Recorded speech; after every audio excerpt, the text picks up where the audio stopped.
আসসালামু আলাইকুম ওয়া রাহমাতুল্লাহি ওয়া বারাকাতুহু। আমি মাহমুদুল হাসান খান আপনাদের সাথে আছি। আমরা জীবনে প্রত্যেকেই সফল হতে চাই। এই সফলতার ক্ষেত্রে একটা সার্কেল আছে, দ্য সাকসেস সার্কেল। সাকসেস হওয়ার জন্য একটা সার্কেল। আমরা আজকে দেখব এই সফলতার সার্কেলটা কিভাবে আসলে কাজ করে।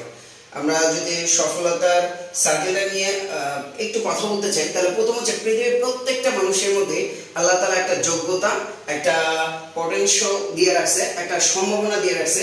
এই যোগ্যতা সম্ভাবনা যখন আপনি অনুধাবন করতে পারবেন বা আমি অনুধাবন করতে পারবো, যে অনুধাবন করতে পারে সে মূলত পরের স্টেপে, পরের ধাপের জন্য সে পদক্ষেপ নেয়, অর্থাৎ সে অ্যাকশনে যায়, কাজ করে।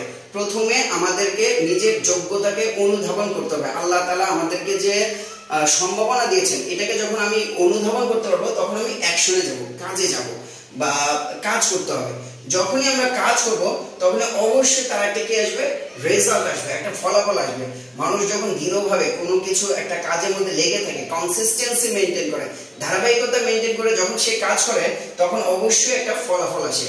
আর এই ফলাফলটা যখন আসে, তখন তার মধ্যে যেটা হয় সেটা হচ্ছে একটা বিলিফ সিস্টেম গ্রো করে, তার মধ্যে একটা সার্টেনিটি আসে, একটা নিশ্চয়তা আসে, তার মধ্যে একটা বিশ্বাসটা গ্রো করে।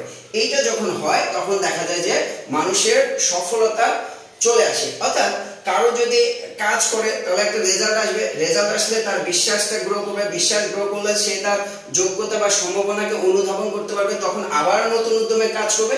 এইভাবে একটা সার্কেল আকারে চলতে থাকে। সো এই জায়গাটা থেকে আমি বলবো যে আলহামদুলিল্লাহ, আমাদেরকে যদি সফল হতে চাই, এই জিনিসগুলোকে মেনটেন করে যদি আমরা চলতে পারি, ইনশাল্লাহ আশা রাখা যায় যে আমাদের সফলতা ইনশাল্লাহ আসবে। সো আমাদের প্রকৃত সফলতা তো আখিরাতের সফলতা। সো এই দুনিয়ার মধ্যে এই সার্কেলের আপনি বর্তমানে কোন স্তরে আছেন, কমেন্ট বক্সে জানিয়ে দিন। সো পরবর্তী কোনো ভিডিও ক্লিপে দেখা হবে। সে পর্যন্ত আল্লাহ তাআলা সবাইকে ভালো রাখেন। আসসালামু আলাইকুম ওয়া রাহমাতুল্লাহ।